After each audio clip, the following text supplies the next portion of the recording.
Narito na ang programang One Nutrition, One Nation. Talakayan at balitaang pangnutrisyon at pangkalusugan ng bayan. Napapakinggan tuwing Miyerkules, alas 3 hanggang alas 4 ng hapon sa impilang ito. One Nutrition, One Nation. Masustansyang hapon, mga kanutrisyon! Magkakasama na naman tayo ngayong panibagong linggo para sa episode na Siksik sa Kaalaman at iba't ibang usapin on all things about nutrition. Kasama ang Nutriskwela community radio stations all over the country, simulan na natin ang inyong paborito programa tuwing Miyerkules. Walang iba kundi ang One Nutrition, One Nation. Ako po ang makakasama ninyo sa episode na ito, Queenie Rose Amosco de Jesus mula sa National Nutrition Council. Exciting ang topics natin for today mga kanutrisyon, kaya wag na nating patagalin pa. Makakasama natin ngayong hapon si Ms. Malu Kumagun, Science Research Specialist 2 mula sa Food and Nutrition Research Institute ng Department of Science and Technology. Para sa isang malaman na diskusyon, paano magkaroon ng malusog na dieta at pamumuhay ang mga working adults. Abangan yan mamaya sa technical segment. Ano-ano naman ang mga iba't ibang programa sa bansa para mapabuti ang nutrisyon ng mga Pilipino. Makakarinig tayo ng update mula sa ating 2024 National Outstanding Barangay Nutrition Scholar mula sa Barangay San Jose ng Ibahay Aklan. Mamaya yan sa ating Nutrition Updates segment. Gagabayan naman tayo sa tamang habit na dapat isabuhay. Mamaya yan sa Nutrition Habit for Life segment. Para naman sa mga mahilig magluto at kumain dyan, may bit-bit na masarap at masustansyang recipe si Recipe Princess Laika Lagunero. At kung kayo ay may katanungan patungkol sa nutrisyon, sasagutin namin yan sa Tanong Ko, Sagot Ko segment. Mag-comment lang sa Facebook page ng One Nutrition, One Nation radio program at ng inyong mga Nutriskwela radio stations upang mabigyang linaw ang inyong mga katanungan. Stay tuned mga kanutrisyon at susunod na ang Nutrition Updates pagkatapos ng ilang paalala. Ipinakikilala ang kampyon ng 10 Commandments, si Mang Moy. Commandment number 1, kumain ng iba't ibang pagkain. Iba't ibang pagkain? Yes, mga pagkain nagbibigay ng iba't ibang sustansyang kailangan natin. Halimbawa, sa protina, may itlog, isda at butong gulay. Sa carbohydrates, kanin, mais o tinapay. Vitamin at mineral, gulay at prutas. kung halo-halo. Ibang commandment na yan, Elmer. Sundin ang 10 Commandments para sa sigla at lakas ng buhay. Paalala ng National Nutrition Council ng DOH. Nagbabalik ang One Nutrition, One Nation. Ano ang bago pagdating sa nutrisyon? Ano ang mga programang pangnutrisyon ang kasalukuyang umiiral sa ating bansa? Sama-sama nating aalamin yan dito sa ating segment, ang Nutrition Updates. We're honored mga kanutrisyon dahil kasama natin ngayong hapon ang best of the BNS. Walang iba kundi ang 2024 National Outstanding Barangay Nutrition Scholar mula sa Barangay San Jose ng Ibahay Aklan. All the way from Region 6, si Miss Judith N. Medillo.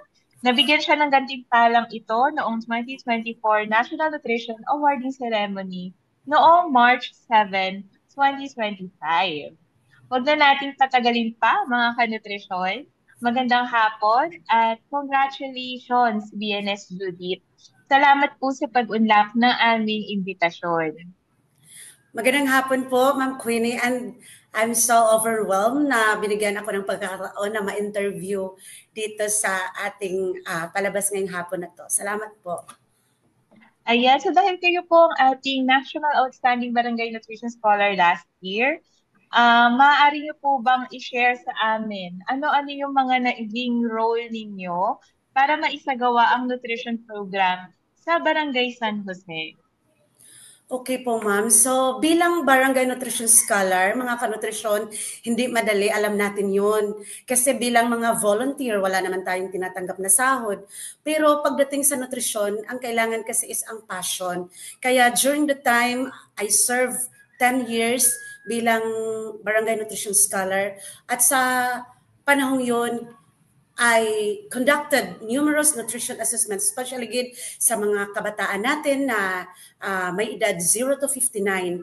Sila talaga yung tinututukan natin at saka yung mga nanay na nagbubuntis, tinututukan natin sila para mabigyan sila ng magandang nutrisyon, especially kung anong mga klase ng pagkain na kinakain nila para mabigyan natin ng magandang kalalabasan, especially pagdating sa mga bata. Kasi alam naman natin na tinututukan natin ang 1,000 days ng baby para magkaroon talaga tayo ng magandang pangangatawan, especially sa ating mga bata. At during the time, I always collaborate, especially sa mga local stakeholders natin kasi hindi naman mapagkaila na maliit lang talaga yung barangay namin.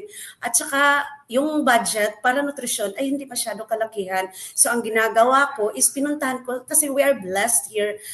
Although far-flung area kami kasi medyo Jeddah area kami, pero ang dami kasing livelihood na binibigay sa amin ng government natin. Kaya marami talaga kaming mga associations, especially mga Farmers Association. Kaya pinupuntahan ko talaga sila lahat at saka kinakausap ko sila na kung pwede kasi sila kasi ang isa sa mga foundation kasi especially yung mga farming about vegetables or kaya mga animals or mga dairy products, kaya pinupuntahan ko sila lahat upang isangguni ko sa kanila ang mga kailangan namin. At I'm praising to God na talagang positive yung sagot nila at saka naging they are part of our Barangay Nutrition Council dahil sila talaga mismo ang na pagkatapos ko silang pinupuntahan, sila talaga mismo ang lumapit sa akin na sinasabi nila na magbibigay sila ng regular na donation para sa mga bata upang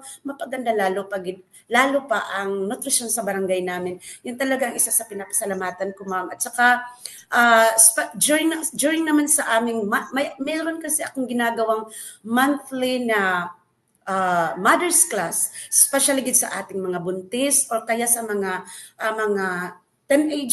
mga teenagers namin kasi may mga kinakanda kami ng mga seminar, although dito lang sa aming barangay, pero ina-aware ko talaga sila kung ano ang kahalagahan, especially lalo na ngayon na may mga problema kita pag abot sa teenage pregnancy. So talagang inaano namin sa kanila na maging maingat ang especially sa mga kababaihan kasi usually sila ang nabibiktima doon. Yon, at saka yung ginagawa namin na regular na house-to-house visit, hindi lang sa mga pregnant, hindi lang sa mga bata namin, especially mas tinututukan namin yung mga malnourished na bata namin. Kaya nga, lalong kumunti, nung pag-start na nag-volunteer ako, meron kaming 27 na malnourished, under siya sa malnutrition. Pero until na umupo ako, nagiging isa na lang. Until 2023, yun ang ko na. Meron akong isang underweight at saka 2 stunted na lang kasi meron kasi talaga silang mga medyo congenital heart disease kasi kaya hindi talaga siya maiiwasan na ganun. Yun ang isa sa mga ginagawa ko, ma'am, bilang Barangay Nutrition Scholar dito sa San Jose. Wow! Isa na lang po yung bata na may malnutrition sa area niyo. Tama po ba pagkarinig ko? Meron ako, yung sa barangay namin, sa barangay San Jose, Ibahay, Aklan, meron kaming isang underweight at 2 stunted. So 3 silang under siya sa malnourished, pero sa underweight, 1 lang. Kasi talagang normal talaga sila lahat.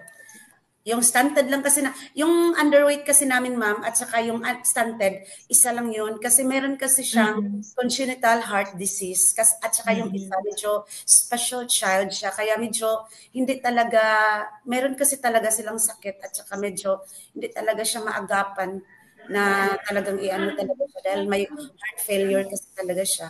Ayan, so sa mga kanutrisyon natin nakikinig, sa mga shinare ni BNS Judy, talagang makikita nyo, no, bakit siya yung naging 2024 National Outstanding BNS. So nabanggit nyo kanina, Ma'am Judy, no, na sasagawa kayo ng nutrition assessments, yes, counseling, lalo na binibigyan pahalaga ninyo yung first 1,000 days, saka pag-conduct ng mga mother's class. Ito kasi talagang ina-expect natin to na gawin ng ating mga barangay nutrition scholar, no? Yes, pero yung isa sa mga na-appreciate ko sa mga shinare ninyo ay yung collaboration, pakikipagtulungan sa iba pang mga asosasyon na nasa barangay ninyo. Kasi nandyan talaga yung kakulangan sa pondo, no? So, Yes po, kahit ma'am. naman, di ba, sa barangay, kahit naman mag-allocate tayo ng pondo para sa nutrisyon, talagang may mga pagkakataon na kinukulang, di ba? Yes po. Kaya maganda po yung shinare ninyo na nakikipagtulungan kayo with other associations, gaya Yes po. ng Farmers Association na banggit nyo, no? Yes, ma'am.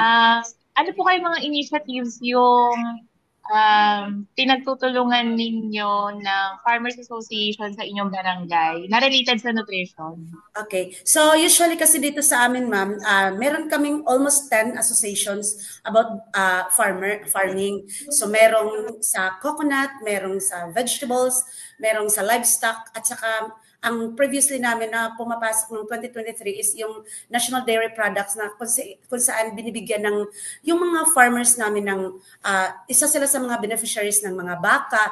At saka ang maganda kasi dito sa amin, ma'am, kasi isang best talaga na talaga ako na appreciate talaga kasi yung punong barangay namin napaka-fair at saka napakabait talaga niya.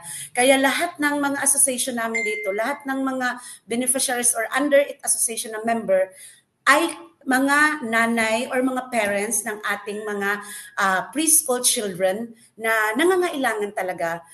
Dito kasi, ma'am, is para talagang equally shared yung kung ano ang binibigay ng namin ng government natin para pangkabuhayan. So kaya medyo nagiging minimal yung kasi nga na sustain at saka nabigyan talaga sila ng pangkabuhayan.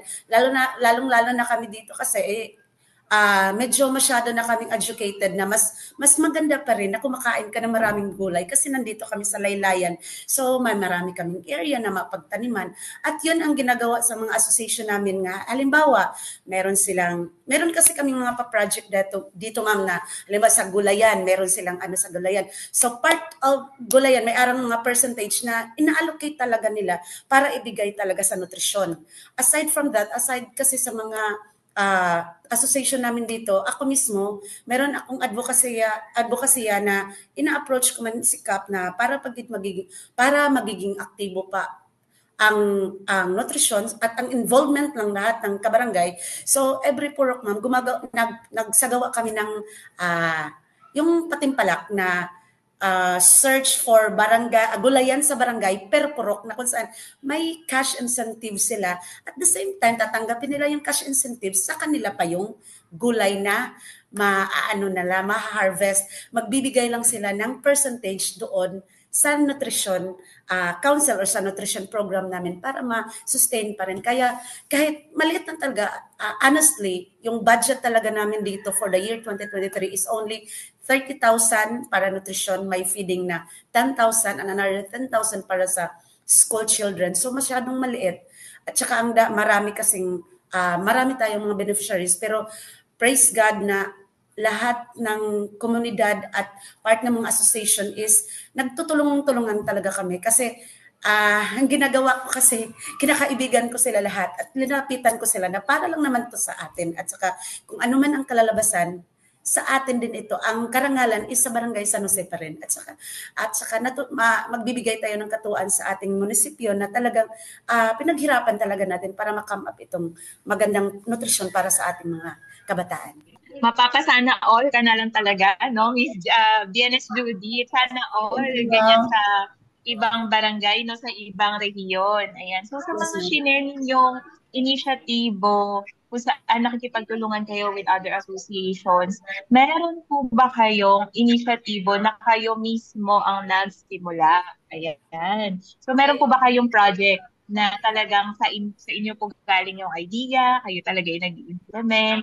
So kung meron po, maaari po ba kayo magbahagi ng siguro kahit isang inisyatibo na hanggang ngayon ay ongoing pa rin? Okay. Yung kanina nga sinasabi ko, ma'am, na kasi every time kasi na magkakondak kami ng municipal meeting, kung ano yung mga magagandang pinaparating namin halin sa national, halin sa region, at saka sa munisipyo namin. Kaya na-come up ko kasi last time kasi bumisita yung mga Municipal Nutrition Council namin sa Manila. Tapos may mga nakita silang mga magagandang magagandang advokasya din sa ibang mga lugar. Kaya nung umuwi sila dito, in-share nila sa amin. Kaya nag-come up sa akin. Aside na talagang meron talaga kami halos lahat ng our household here in San Jose is 698 families, which is almost 100% may backyard gardening talaga kami, ma'am. Dahil isa talaga yan sa sinasabi ko na kahit ilagay nyo lang sa balde or ilagay nyo lang sa kung anong malalagyan ninyo, basta i-reuse ninyo or kaya mga sako, ang importante mayroon talaga tayong mga backyard gardening. Kasi at least presko, kaysa naman sasabihin natin na bumibili nga tayo, kumakain nga tayo ng mga gulay. Pero dumadaan na yan ng mga, or nakakatikim na yan ng mga chemicals. Kaya inaano ko talaga dito, isa sa mga advokasya ko dito is, kailangan tayo lahat na magtanim ng vegetable garden sa ating bakuran, at saka kailangan natin na panatilihin na talagang inorganic yung ginagamit na, or organic natin yung ginaano na hindi gumagamit ng fertilizer or kaya mga pesticide para magiging mas maganda para sa katawan natin. At pangalawa yun, ma'am, kaya nga kasi ang involvement ng community dito is talagang positive ang response nila. At saka talagang kasi every meron kasi kaming monthly na visitation sa bawat pamamahay, at saka meron kaming quarterly. So sine-check ko yan sila. At saka pag nakita ko na maganda, binibigyan ko kasi sila ng mga incentive. Although kahit galing sa bulsa ko, pero at least maano man sa kanila, matutuwa naman sila. Kaya yung halos lahat, may involvement sila. Kaya nung last 2023, inaano ko talaga na meron kaming contest about every purok, which is ako talaga ang napasimuno at inuprobahan naman ng Barangay Nutrition Council namin. Kaya last December, meron kaming nanalo. Pero lahat pa rin sila, binigyan ko pa rin ng consolation prize. Kaya natutuwa naman sila lahat. Yang inisyatibo niyo pong yan ay napakaswak ngayong Nutrition Month, no? Kasi Yes, ang ating focus para sa taon na to ay food and nutrition security. Ayan. So I hope, no, mas makakuha pa po kayo ng suporta mula sa inyong barangay nutrition community as well as sa ibang mga tao sa barangay ninyo na maituloy yung inisyatibo ninyong na-i-share pagdating sa pagpo-provide ng mga gulay, prutas, sa bawat pamilya sa barangay San Jose. Siguro, Ms. Judith, maaari niyo po bang i-share paano niyo sinigurong may suporta ng Barangay Nutrition Committee ang nutrition program sa Barangay San Jose at pati na rin sa iba pang inisyatibo ninyo? Okay po. So, siguro, isang napakalaking advantage ko is I am from Department of Social Welfare and Development. So, nagtatrabaho ako doon for almost 6 years, which is ang hinahawakan ko is ang Senior Citizens for Peace at saka sa disasters. So, halos sila lahat, kilala ako kasi nga I work as the area coordinator of Hall, Province of Aklan. So kilala nila ako. Kaya minsan, pareho kung paano ako makipag-collaborate sa BNC. At actually, ang pinakauna lang naman dyan is talagang kukunin mo yung loob nila. Kailangan kaibiganin mo sila lahat, especially sa lahat ng mga membro ng Barangay Nutrition Scholar. Actually, wala namang mahirap na hingin kung talagang nakuha mo yung kiliti nila. At saka talagang i-dwell mo yung sarili mo sa kanila kung anong pangangailangan din nila at saka kasi ang kailangan lang naman ng bawat membro is alam nila kung ano talaga ang pangangailangan ko, pangangailangan ng mga bata at saka pangangailangan ng komunidad at ipaalam sa kanila kasi dito talaga sa amin kasi ma'am, kasi magkakilala kami lahat at saka talagang masasabi ko na maswerte talaga ako na lahat ng mga miyembro ng Barangay Nutrition Council namin at talagang napaka-aktibo. One call away, kasi may GC kami. During the time na in-evaluate ako from region to national, pag sinasabi ko na pwede nyo akong tulungan, pupunta tayo kasi kailangan talagang gawin ito. Isang contact ko lang sa kanila, ma'am, at talagang pumupunta sila kasi nakita kasi talaga nila na yung passion, yun kasi ang kailangan kasi kung para sa akin, kung gusto mong ma-achieve yung goal mo, ipakita mo yung willingness mo at saka yung passion mo na makikita talaga nila na masasabi nila talagang hindi sila makahindi kung humingi ka. Kasi nga, kung meron kasi talaga silang hihingin sa akin, talagang ginagawa ko talaga at pinapakita ko. Alam nila talaga yun na dito talaga sa Barangay San Jose, lahat ng involvement kahit secretariat na work dito sa barangay, talagang tumutulong talaga ako dahil ang my principles is isang barangay lang tayo na dapat tayong magtutulungan kahit anong bagay na yun para sa kapakanan ng ating komunidad at saka especially lalo-lalo na sa mga kabataan. Kaya yun, yun lang naman, kailangan mo mag-establish ng report, especially sa mga BNC members, sa mga mothers, sa mga, kung sino-sino sa komunidad, lahat, kung pwede lang na makipagkaibigan ka talaga. Yun talaga ang pinaka-importante bilang barangay nutrition scholar para hindi ka naman nila i-underestimate. Kasi sa totoo lang, may mga tao kasi nga na talagang ina-underestimate nila yung trabaho namin. Pero sa totoo lang, pag nakita nila kung paano tayo tumatrabaho at nakikita nila kung paano ang kinalabasan na maganda, especially sa mga kabataan, ma-appreciate nila yon na sila na ang magsasabi na kahit kunti lang talaga ang honorarium nila. Wala naman talaga kaming sweldo. That's honorarium. Pero ang aming passion at willingness na tumutulong, yun talaga ang pinakamaganda doon. At dapat para makukuha pa rin ang loob ng lahat, ng BNC, ng mga nanay, or sa family, kailangan ang communication nung talaga. Palagi mo silang pupuntahan, anong mga problema nila, anong mga ginagawa nila. Yung friendly visit, yun ang kailangan. Hindi na kailangan magmarites. Pero kung marites man in a positive way, okay lang yun. Yun lang talaga. At saka i-share mo kung ano ang mga dapat na gagawin, especially sa mga nanay, dahil open-minded naman lang talaga sila. Yung approach man lang ang kailangan talaga na maganda. Kung meron silang idea na i-share sa'yo, tatanggapin mo kasi hindi naman tayo perfect. So, within the communication or within sa pag-uusap nyo, kailangan give and take at saka tatanggapin mo para magiging kampante din sila sa'yo bilang ikaw ay kinakatawan halin sa barangay na nagdadala ng nutrisyon para naman yun sa kanilang mga kabataan. Yan po. Maganda talaga na magkaroon tayo ng maayos na relasyon pagdating sa pakikipagtrabaho with the members ng Barangay Nutrition Committee, no? Kasi kapag alam niyo yon, yung may inggitan, may tinatago tayong mga sama ng loob, no? Parang hirap suportahan ng bawat isa. Ang nutrition, di ba, nagiging successful yan kapag lahat tayo nagpupulungan.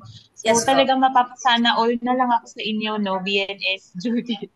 Sana makita din natin sa ibang barangay yung ganitong klase ng working relationship, yung working dynamic, tsaka yung pagiging friendly ninyo at yung acceptance sa inyo ng mga tao bilang trusted na tao pagdating sa nutrition. Ayan. So, marami pong salamat, BNS Judith N. Madilo mula sa Barangay San Jose ng Ibahay, Aklan, para sa ibinahagi mong update tungkol sa Barangay Nutrition Program ninyo. Meron po ba kayong mga mensahe para sa ating mga kanutrisyon at kapwa lingkod bayan na nakikinig ngayon? Okay po. Sa lahat ng mga barangay nutrition scholars, sa mga nutrition po natin, kailangan lang natin maging matatag at dapat yung responsibility natin, although that's not responsibility, but our passion and willingness to help our people, especially sa atin na barangay, kailangan natin na palakasin ang commitment natin, especially sa ating nutrition. Alam naman natin na ang ating nutrition is the basic foundation para magkakaroon tayo ng magandang kinabukasan, especially sa mga darating na mga henerasyon sa ating mga kabataan. Dahil kung may magaganda silang pangangatawan, syempre may maganda silang kinabukasan. At saka mga kanutrisyon, talagang palagi nating iisipin na sa bawat ginagawa natin, hindi natin aaminin na atin yun. Dahil minsan sinasabi nila, ano bang best practices mo? So wala. Meron, hindi, yun akin lang. Lahat ng ginagawa natin ay pinagtutulungan. May unity at may collaboration sa lahat ng mga ahensya na tumutulong. Kailangan lang natin na mahalin natin ang ating trabaho, lalapit tayo sa ating punong barangay, sa lahat ng mga membro ng ating mga BNC, sa ating mga kagawad at kung ano man ang mga problema sa inyong mga purok o sa inyong mga sityo, iparating nyo sa mga may katungkulan dahil I believe na walang problemang hindi malulutas pag may pagkakaisa. Kami dito sa San Jose mga kanutrisyon, I'm proud to say na talagang may unity kami at saka may pagtutulungan. Kaya nakuha namin ang Patimpalak, nakuha namin ang National Outstanding Barangay Nutrition dahil hindi yan sa akin, kundi dahil sa lahat ng mga tao na tumutulong para makuha ko ang Patimpalak na yun. So salamat po mga kanutrisyon at salamat po sa pagkakataong ito na naibagi ko ang karanasan ko bilang Barangay Nutrition Scholar. Congratulations po muli, BNS Judith, at I hope magtuloy-tuloy po yung mga programa at initiatives na inyong sinimulan at inyong gagawin pa ng Barangay Nutrition Committee sa Barangay San Jose, Ibahay, Yes. Aklan. Congratulations Yes. po para sa inyong well-deserved recognition. Huwag kayong aalis mga kanutrisyon dahil magbabalik ang One Nutrition, One Nation matapos ang ilang paalala. Narito na tayo sa Kumainment number 8. Manghoy, Hinay-hinay sa pagkaing maaalat, mamantika at matatamis. may tanong po si Miss Josie. Masama ba kung puro prito kinakain? Oo naman, Josie. Isipin mo ang taba at mantikang maiipon sa puso at ugat mo. At dahan-dahan din sa chichirya at soft drinks. Naku, mahilig pa naman ang mga anak ko dyan. Sanayin na sa wastong pagkain habang bata pa. Tumpak, Manghoy. Sundin ang 10 Kumainments para sa sigla at lakas ng buhay. Paalala ng National Nutrition Council ng DOH. Kayo pa rin ay nakikinig dito sa One Nutrition, One Nation na umiere sa Nutriskwela Community Radio Station sa buong bansa. Ang Nutrition Habit for Life ngayong linggo ay maging wais sa fad diets. Huwag magpaloko, alamin ang totoo. Naku mga kanutrisyon, sino sa inyo ang may kakilalang mahilig sumubok sa kung ano-anong klase ng dieta? Yung tipong last week, no carbohydrates. Tapos ngayon biglang all protein. Tapos next week, fruit juice cleanse naman. Nako, aminin, for sure may kakilala tayo. Alam niyo ba na hindi lahat ng diet na trending ay healthy? Hindi lahat ng sikat ay nakabubuti. Ang tawag dyan, mga fad diet. Uso, nangangakong nakakapayat, pero kadalasan hindi sustainable. Minsan pa nga, delikado sa ating kalusugan kung walang gabay ng professional. Mga kanutrisyon, narito ang ilang paalala para malaman na fad diet ang nakikita o ang sinusubukan mo. Una, napakahigpit sa pagbabawas o pagdadagdag sa pagkain ng isang grupo o klase ng pagkain. Bawal daw ang isang buong food group, bawal ang pagkain ng carbohydrates, or kumain ng maraming pagkaing puro taba. Nako mga kanutrisyon, nawawalan na ng balanse sa ating dieta kapag ginagawa ito. Kung walang rekomendasyon ng rehistradong doktor o nutritionist, huwag agad-agad na susundin. Nangangako na sobrang bilis na resulta. Sa pagsunod ng diet na ito, makakabawas ka ng 10 kilo sa isang linggo. Hala, totoo ba yan? Alam nyo mga kanutrisyon, ang healthy weight loss ay dapat paunti-unti at hindi biglaan. Kapag sobrang bilis, kadalasan ay tubig lang ang nawawala at hindi taba. Fad diet ito kung may kasamang mamahaling produkto o supplement. May mga diet kasi na may kasamang pagbili ng mahal na juice, pills, o shake. Baka negosyo lang yan at hindi talaga epektibo. Walang science-based na pruweba. Kung ang diet na ito ay hindi inirerekomenda ng doktor o nutritionist, aba, dapat magduda ka na.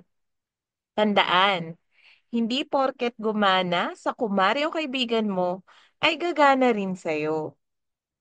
Kaya mga kanutrisyon, hindi kailangan ng matinding sakripisyo para maging healthy. Ang tamang diet ay balanse at iba-iba. Nangangahulugan na kayo dapat ay kumakain ng iba't ibang klase ng pagkain mula sa Go, Glow at Grow food groups sa bawat araw. Of course, ito ay may moderasyon. Kumakain kayo ng sapat na dami ng pagkain. Yung tipong kaya niyong panindigan bilang parte ng lifestyle ninyo, hindi lang pang isang buwan o para lang pumayat na mabilis. Walang shortcut sa tunay na kalusugan. At yan ang ating nutrition habit for the week. Diyan lamang kayo at magbabalik ang One Nutrition, One Nation. Walang mintis ang pagpapabreastfeed sa akin ni nanay. Kahit nasa trabaho siya, pinag-iipon niya pa rin ako ng breast milk niya. Ibang klase talaga siyang magmahal. Upang makuha ang 100% na nutrisyon ng breast milk ni nanay, kailangan ng 100% na dedikasyon ni nanay. Sa unang 6 months ni baby, breastfeeding lamang, wala nang iba. Mula 6 months pataas, bigyan din siya ng ibang angkop na pagkain kasama ang breast milk. Nay, salamat po sa tiyaga. Suportahan ang first 1,000 days, isang paalala mula sa National Nutrition Council, DOH. Hindi magiging kompleto ang ating episode ngayong hapon kung wala ang pinaka-star ng episode na to. Ito ang ating technical segment. Dito natin maririnig ang makabuluhang diskusyon ukol sa pagpapanatili ng healthy lifestyle para sa mga busy working adults. Ayan. So, very interesting to, no? Kasi kadalasan kapag nagtatrabaho tayo, no, napapabayaan natin yung ating dieta at physical activity. At para bigyan tayo ng ekspertong gabay, makakasama natin ngayong hapon, walang iba kundi si Miss Malu Kumagun, Science Research Specialist 2 mula sa Food and Nutrition Research Institute ng Department of Science and Technology. Magandang hapon, Miss Malu, at welcome sa One Nutrition, One Nation. Magandang hapon din po, Miss Queenie, at sa lahat ng mga tagapakinig po natin. Ayan, simulan na po natin ang ating diskusyon ngayong hapon. So, Miss Malu, maaari niyo po bang ibahagi sa amin? Ano nga ba ang ibig sabihin ng healthy lifestyle? Okay po. So ang healthy lifestyle, ito po ay tumutukoy sa mga gawain at pag-uugali na nagbibigay sa atin ng mabuting kalusugan at kabuuang kagalingan. Kabilang dito sa sinasabi nating healthy lifestyle, ang pagkain ng mga masusustansyang pagkain, pagkain ng balanced diet, regular na ehersisyo, sapat na tulog, at pag-iwas sa mga bisyo tulad ng paninigarilyo at labis na pag-inom ng alak. Ayun po. Ayan, so actually nasabi nyo na, no, yung mga qualifier para masabing healthy yung lifestyle ng isang tao. Hindi naninigarilyo, kumakain ng sapat, balanse, at immoderate yung kanilang pagkain ng iba't ibang klase ng pagkain. So, ano naman po yung short at long-term benefits ng pagkakaroon ng healthy lifestyle? So, kung ang isang tao nagpa-practice ng mga nabanggit ninyo, no, Ms. Malu, ano po yung mga benepisyo nun, lalo na sa kalusugan at productivity? So, madami pong benefits ang pagkakaroon ng healthy lifestyle. Meron po itong mga short-term benefits tulad ng pagkakaroon ng mataas na energy, pagkakaroon ng magandang mood, at mas mahusay na pagtulog. So, pagka meron po tayong, kapag nagpa-practice po tayo ng regular exercise at pagkain ng mga masusustansyang pagkain, it can increase po yung energy levels natin. And it allows us na maging focused at productive throughout sa ating workday. Ito din po ay nakakatulong para i-improve ang sleep quality natin na maaring magdulot ng better rest and improve performance. Kapag po physically and mentally well po tayo, ayun nga po, tulad ng sinabi ko po kanina, mas productive and focused po tayo sa work. Mas improve yung concentration and focus natin na magdudulot po ng paggawa natin ng task more efficiently. So for long-term benefits naman, ito yung talagang mas marami. Una na dito yung mas mababa ang panganib po natin na magkaroon ng chronic diseases. So tulad yung mga chronic diseases na po ito, ang example po nun ay yung mga heart disease, mga diabetes, stroke, and yung cancer. So kapag po naman nag-exercise po tayo palagi, it strengthens our heart, improves yung pagdaloy ng dugo sa ating katawan, and it helps maintain yung blood pressure and cholesterol levels. Kapag meron din po tayong healthy lifestyle, it can maintain a healthy weight. May iwasan po natin yung pagiging obese. Kasi po kapag obese po tayo, ito po yung nagdudulot sa atin ng ang obesity ay isang risk para magkaroon po tayo ng mga lifestyle diseases. Ayan. So meron ding mental health benefits ang pagkakaroon ng healthy lifestyle tulad ng it reduce yung stress po natin and anxiety levels. Nakakaano rin po ito, nakakatulong sa ating immune system na hindi po tayo magkasakit. Tapos kapag hindi po tayo nagkasakit, mas ano po yung mas reduce yung risk natin sa ano sa pagiging absent sa trabaho and ayun po. So, kapag tayo ay mayroong healthy lifestyle, kumbaga, mas nagkakaroon tayo ng kakayahan na makapagtrabaho na maayos, magawa yung ating mga pang-araw-araw na gawain, no? And in the long run, nagkakaroon tayo ng mas malusog na pamumuhay. Di po ba, Miss Malu? Po, tama po yun, Miss Queenie. Ayan. So, actually, Miss Malu, gusto ko malaman, ano ba ang kasalukuyang estado ng mga Filipino adults pagdating sa pagkakaroon ng healthy lifestyle? Ayan. So, ilang porsyento po ba ng ating populasyon ang mayroong healthy lifestyle? So, ayon po sa datos ng DOST-FNRI ng aming opisina,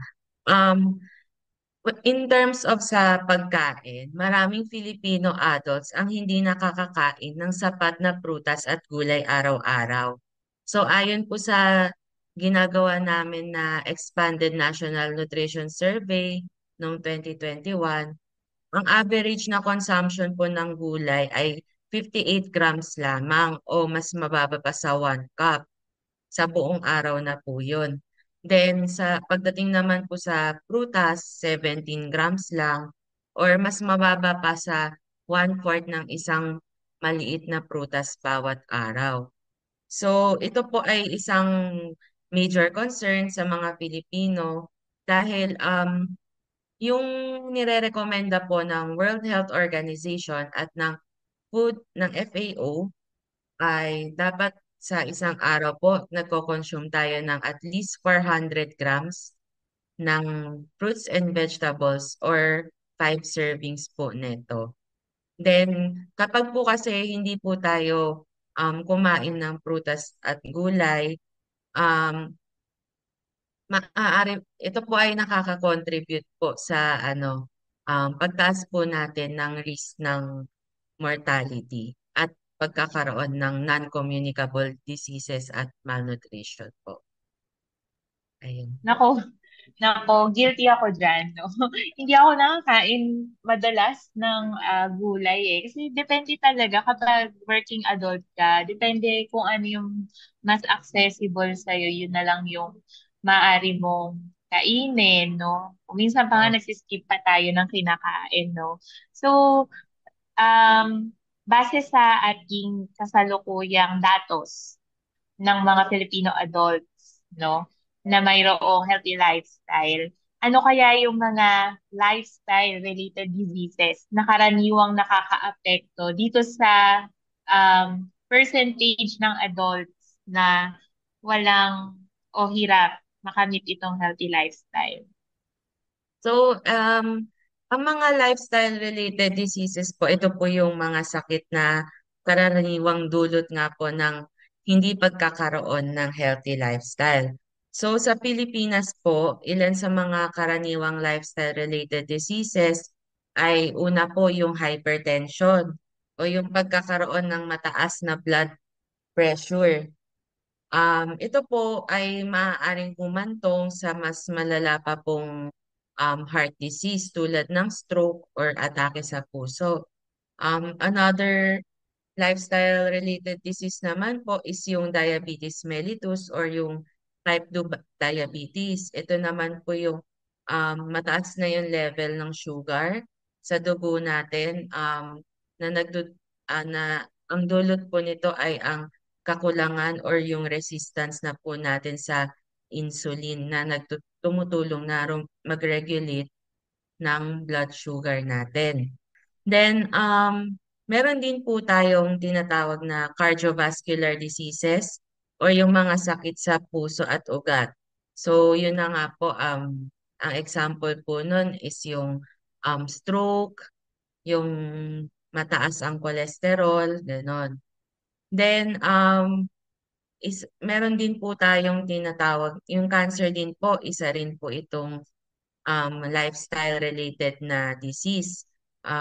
Tulad po, yung mga nakaka-apekto, yung mga example po ng cancer na dahil sa lifestyle natin is yung kunwari yung lung cancer dahil sa paninigarilyo, liver cancer sa pag-inom ng alak. Then ngayon po meron din po tayong mga colorectal cancer kasi kulang din po tayo sa pagkain ng prutas at gulay. Then lastly, meron din po tayong mga liver diseases dahil nga po ito sa madalas po nating pagkain ng mga matataba and kidney diseases dahil madalas din po tayong kumain ng mga maaalat na pagkain. Ayun po, kaya madami pong sakit na nadadulot kapag hindi po tayo nag-practice ng healthy lifestyle. At ang nakaka-alarma dito, no, itong mga healthy, itong mga sakit na gawa ng hindi pagkakaroon ng healthy lifestyle ay nakikita natin sa mga middle age na Filipino adults, no, nangangahulugan lang na sa itinagal na hindi pagkakaroon ng maayos na physical activity, hindi pagkain ng tama, no? So, lumalabas siya as you age, no? Habang ikaw ay tumatanda. Yan ang nakaka-alarma din. Bumabata din yung mga nagkakaroon ng mga sakit na to, no? So, as early as mga 30 years old, magugulat ka, may kabatch ka ng may hypertension, no? Nagme-maintenance. Ayan. So, Miss Malu, sa mga karagdagan sa mga nabanggit ko, sino-sino pa ba yung mga pwedeng maging at risk sa pagkakaroon nitong mga nabanggit mong lifestyle-related diseases? Ayun nga po, no? Tama po kayo, Miss Queenie, yung habang tumatanda po tayo, lalo na yung mga 40 pataas, mas mataas yung risk ng pagkakaroon natin ng lifestyle-related diseases dahil sa natural na pagbabago sa ating katawan at metabolism. Bukod po doon, at risk din po yung mga mahilig kumain ng mga high fat, high sugar, mga soft drinks, uminom ng soft drinks at mahilig sa mga maalat na pagkain. Yung mga tao din po na kulang sa exercise or physical activity, yung mga laging nakaupo, yan yung mga yung mga natin tulad ng mga yung mga trabaho na nasa desk lang, ayun po, mas at risk po tayo doon. And yung mga tao din po na may labis na timbang, yung mga overweight or obese, mas mataas po yung chance nila na magkaroon ng mga diabetes, hypertension, at mga sakit sa puso. And at risk din po, lalo na po kung sa pamilya po natin, meron po tayong mga kamag-anak na meron na rin pong ganitong mga lifestyle diseases. So, at risk din po tayo doon kapag ganon. And yung kapag madalas din po tayong stress, maaari po kasi itong humantong sa mga unhealthy coping habits tulad ng emotional eating, and paninigarilyo. Kaya po, at risk tayo. Yun po. Sa mga nabanggit po ninyong lifestyle-related diseases, no, at dun sa mga grupo ng individual na at risk dito sa mga sakit, meron po ba kayong mga dietary recommendations na maibibigay para magkaroon ng healthy lifestyle kahit na busy tayo sa trabaho o kaya busy sa iba pang aspeto ng buhay? Kasi nabanggit nyo kanina, mas prone tayo sa pagkakaroon ng sakit kapag stress tayo, kapag yung trabaho natin nangangailangan ng alam mo yun, ng kalagiang pag-upo, ayan. So, meron po ba kayong mga dietary recommendations na may bibigay sa ating mga tagapakinig? So, una sa lahat, tumungo tayo sa pag-achieve natin ng balanced diet. Sa larangan po ng nutrisyon, meron tayong kasabihan na no single food contains all the nutrients in proper amounts needed to stay healthy. So, importante po na kumain tayo ng variety of foods at iba't ibang pagkain sa araw-araw. Ito po, meron po ang FNRI po, may ginawa po siya na food guide na tinatawag na Pinggang Pinoy. Ito po ay isang per meal food guide na nagsisilbing gabay upang maipakita ang tamang rekomendasyon ng bawat grupo ng pagkain sa tamang proportion sa tuwing tayo ay kakain ng almusal, tanghalian at hapunan. So pinapakita po ng Pinggang Pinoy na kada kain po natin dapat po may go, grow at glow foods. At ang laman ng kalahati ng ating pinggan ay gulay at prutas at ang natitirang kalahati ay para sa kanin at isda. So another recommendation is to drink at least 8 glasses of water. Dahil ang tubig po, ito po yung pinaka-importanteng nutrient sa ating katawan dahil tumutulong po ito sa iba't ibang body processes tulad po sa pag-transport ng mga nutrients, sa pag-excrete ng waste products, and to maintain yung iba pang other processes sa katawan. So, importante rin po na magkaroon tayo ng increased physical activity and active lifestyle.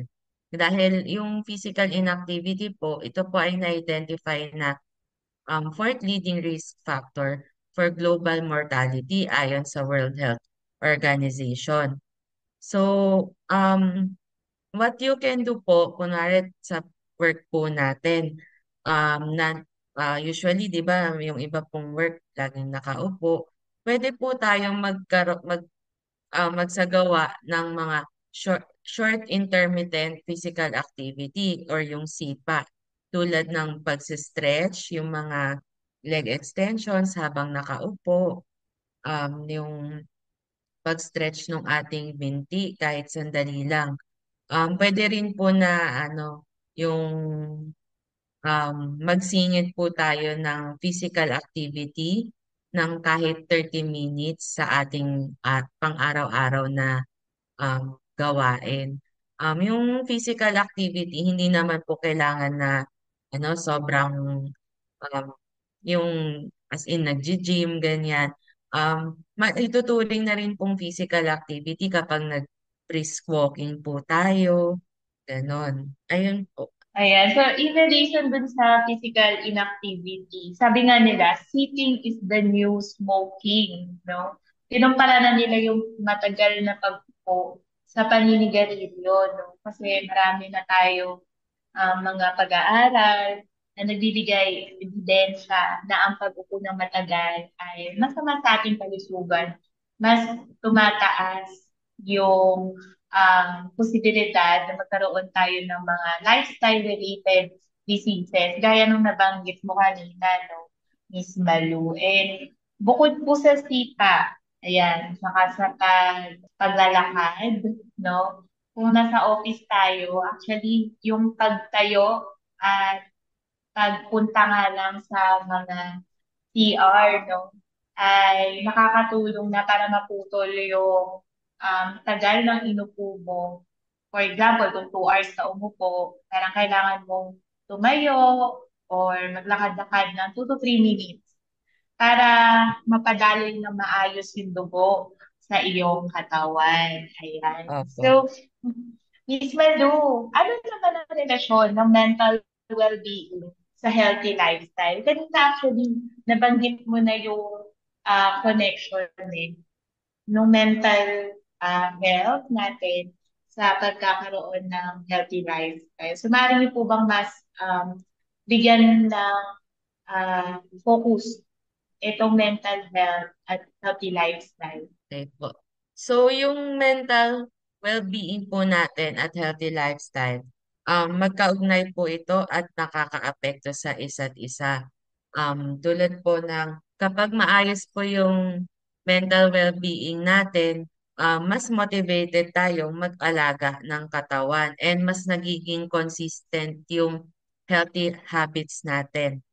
So, ang healthy lifestyle, nakakatulong din to para particularly yung regular exercise, nakakatulong to na magpalabas ng happy hormones natin tulad ng endorphins at serotonin na natural na nagpapaganda ng mood. Yung pagkain din ng masusustansyang pagkain, may epekto rin ito sa brain function at mood regulation natin. So, pagkain ng mga pagkain na rich in omega-3, yun, mga ganong pagkain po, yung example po nun, yung mga isda, pwede, ayun po, makakatulong po ito sa mental well-being natin. And yung pagkakaroon ng sapat na tulog, which is part of having a healthy lifestyle, nagpapalakas po ito ng emotional stability natin and focus. Minsan po kapag stress tayo, kapag kulang sa tulog and hindi po masustansya yung kinakain natin, maaari po itong humantong sa anxiety, depression o burnout and nakakababa rin po ng energy level. Kaya importante po na magkaroon talaga ng healthy lifestyle. And pag matindi po yung stress na nararamdaman natin, pwede po itong magdulot ng stress eating, paninigarilyo bilang coping mechanism. Kaya ano po, importante rin po na maganda rin yung well-being natin para magkaroon ng healthy lifestyle. Ayun po. Actually, talagang nagsisimula yan sa tamang mindset, no? Sa pagkakaroon ng malusog na kaisipan, pagkakaroon ng motivation, di ba?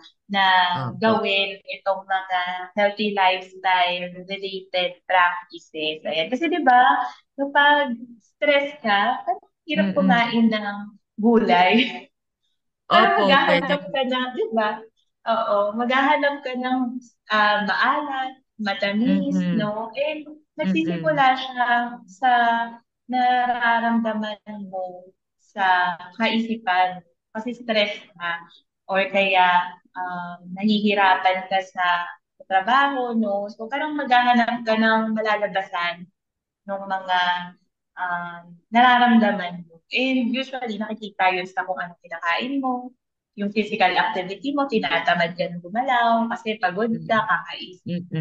So, tama po yung sinabi ni Ms. Malu na mahalaga yung connection ng ating mental well-being sa pagkakaroon ng malusog na pamumuhay. Ayan. So, maraming salamat, Ms. Malu Kumagud, Science Research Specialist 2, mula sa Food and Nutrition Research Institute ng Department of Science and Technology para sa napapanahon at very practical na diskusyon ukol sa healthy lifestyle ngayong hapon. So, Ms. Malu, meron po ba kayong huling mensahe para sa ating mga tagapakinig? Sa panahon po ngayon, ito po ang mensahe ko po para sa inyo. Napakahalaga ng pagkakaroon ng malusog na pamumuhay, hindi lamang para sa ating katawan, kundi pati na rin sa ating isipan at damdamin. So magsimula po tayo sa maliliit na hakbang, tulad po ng pagkain ng tama, maglaan ng oras para sa physical activity, matulog ng sapat, at higit sa lahat, alagaan po natin ang ating mental well-being. Tandaan po natin na ang ating kalusugan ay ating kayamanan. Maraming salamat po. Muli, maraming salamat, Miss Malu. Sa susunod po muli, ayan.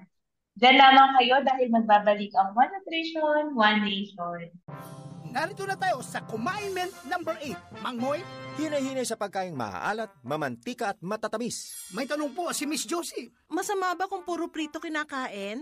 Oo naman, Josie. Isipin mo ang taba at mantikang maiipon sa puso at ugat mo. At dahan-dahan din sa chichirya at soft drinks. Naku, mahilig pa naman ang mga anak ko dyan. Sanayin na sa wastong pagkain habang bata pa. Tumpak, Mang Moy. Sundin ang 10 Kumainments para sa sigla at lakas ng buhay. Paalala ng National Nutrition Council ng DOH.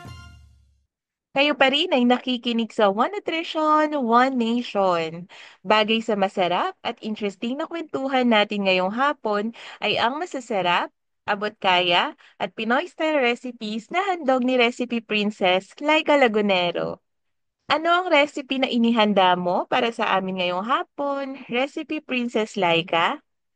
Ihanda na ang panulat at papel dahil tiyak na panalo sa sarap at sustansya ang recipe na dala ko para sa inyo. For today's episode, magluluto tayo ng Kagay Anon Veggie Roll. Bago tayo magsimula, tandaan ang ating food safety reminders upang masiguro na hindi lang masustansya, safe rin ang pagkain na ating ihahanda. Laging tandaan na maghugas ng kamay ng hindi bababa sa 20 seconds, gamit ang sabon at malinis na tubig bago, habang at pagkatapos maghanda ng pagkain. Ikalawa, siguruhin na malinis ang lahat ng mga kasangkapan na gagamitin sa pagluluto. At ikatlo, linising mabuti ang mga sangkap na gagamitin. Ngayong ready ng lahat, let's start cooking! Ang mga sangkap na kakailanganin ay 4 na tali ng pechay, kalahating kilo ng kamoting dilaw na hiniwa ng pahaba, 10 piraso ng saging lakatan na hiniwa ng pahaba, 1 tasa ng dahon ng malunggay, 2 piraso ng itlog, at cooking oil panluto. Para naman sa paraan ng pagluluto. Una, ilatag ang 1 hanggang 2 piraso ng pechay sa plato o chopping board para makagawa ng pechay wrap. Pangalawa, ipatong ang 1 slice ng kamote, saging at 1 kutsarita ng malunggay dito. Pangatlo, paikutin ang wrap at balutin ang mga laman. Pang-apat, lagyan ng toothpick para masarado ng maayos. Ulitin ito hanggang nakabalot na ang lahat ng sangkap. At pang-5, ibabad ang rolls sa binating itlog at prituhin hanggang maluto. At ganun lang kadali. Handa ng kainin ang ating Kagay Anon Veggie Roll. Ihan ito habang mainit pa at isabay sa brown rice at ulam of your choice. At yan ang aking recipe for the week, Miss Queenie. Salamat, Recipe Princess Laika.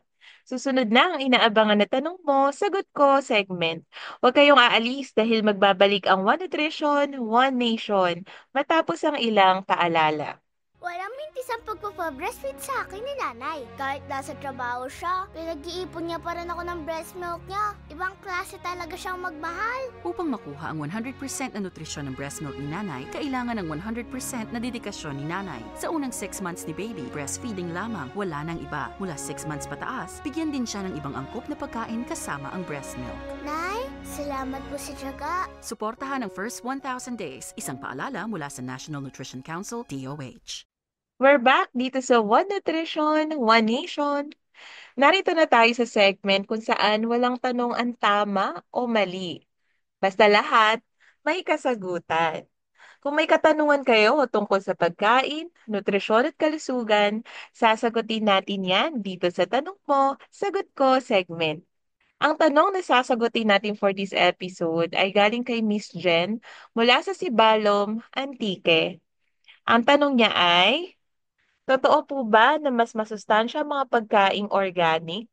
Ano po ba ang pinagkaiba nito sa mga regular na gulay at prutas? Ayan, salamat sa iyong katanungan, Miss Jen. I'm pretty sure marami din tayong mga kanutrisyon na nagtataka din sa kung anong pinagkaiba ng organic sa regular na prutas at gulay.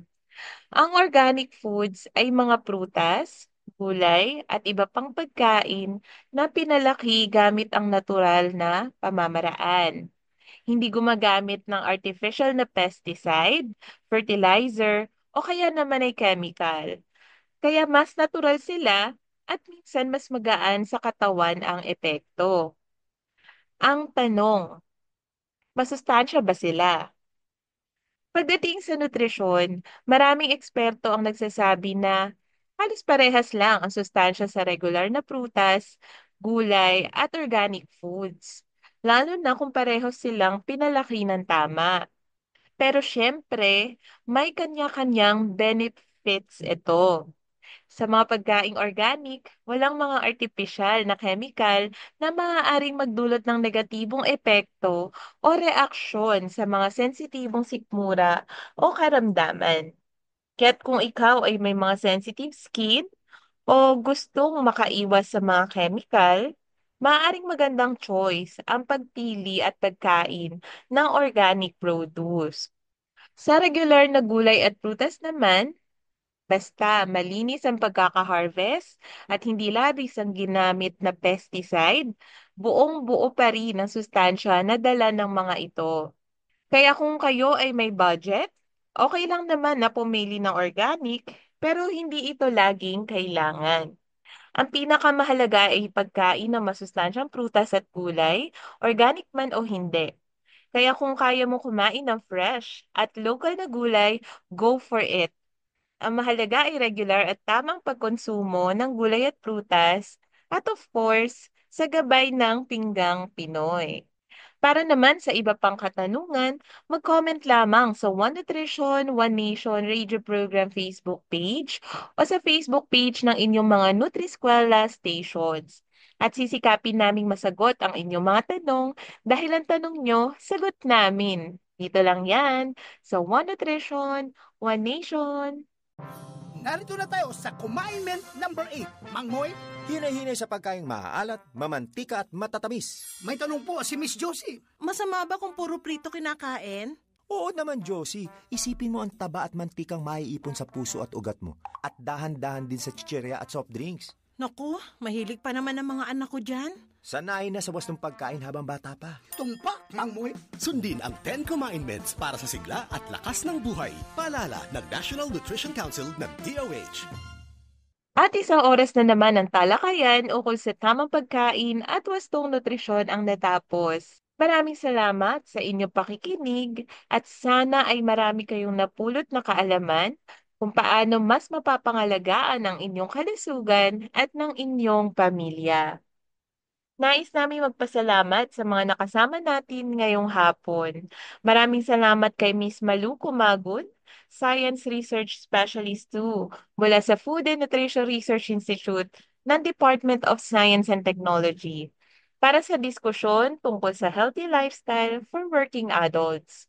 Pinasasalamatan din namin ang 2024 National Outstanding Barangay Nutrition Scholar na si Miss Judith Medillo mula sa Barangay San Jose, Ibahay, Aklan para sa updates niya tungkol sa Barangay Nutrition Program. Maraming salamat of course sa ating Recipe Princess Laika Lagunero at sa ating production staff, Charlene Postorioso at Bea Jacinto. Huwag magpahuli sa latest news at updates ukol sa tamang nutrisyon. I-like ang One Nutrition, One Nation Radio Program Facebook page at National Nutrition Council Official Facebook page. Isama nyo na rin sa mga lagi susubaybayan ang First 1,000 Days PH Facebook page para lagi kayong updated sa mga gawain at programa ng National Nutrition Council. Hanggang sa muli, ito po si Queenie Rose Amosco de Jesus na sa tuwina ay nagpapaalalang sundin ang 10 Commandments para sa sigla at lakas ng buhay. Sama-sama tayo magtulungan para sa isang nutrisyong sapat para sa lahat.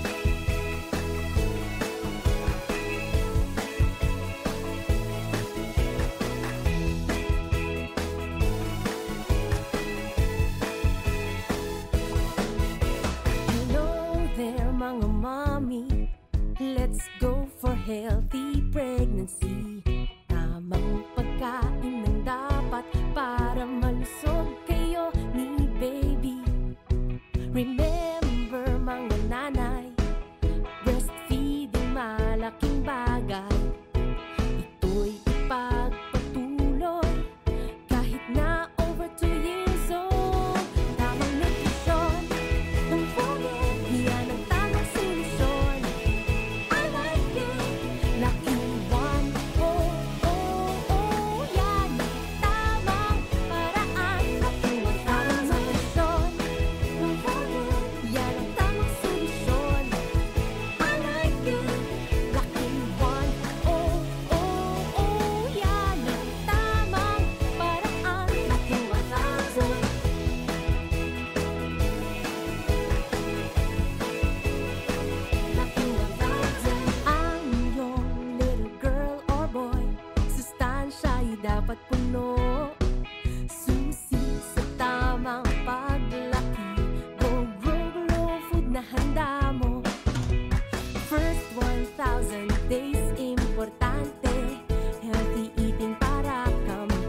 sa mundo, anuman ang nais makakamit mo. Kakaiba ang iyong lakas, tiyaga at talino. Kayang-kaya mo, bilib ako sa'yo.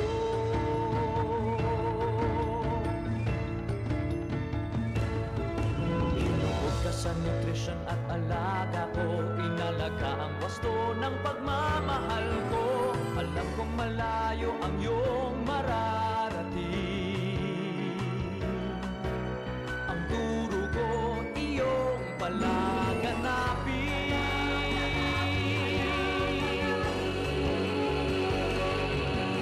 Kumain ng tama at alalahanin. Ang wastong nutrisyon ay dapat alamin. Ang lahat ng pangarap mo'y makakamit din. May tanging lakas ka na tunay at kakaiba. May tanging lakas ka na tunay at kakaiba.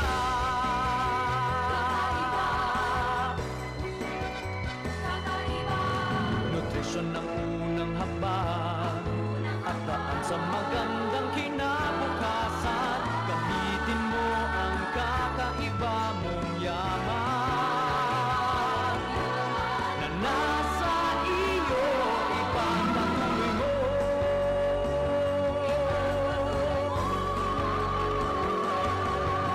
Kumain ng tama at alalahanin. Ang wastong nutrisyon ay dapat alamin. Ang lahat ng pangarap mo'y makakamit din. May tanging lakas ka na tunay at kakaiba.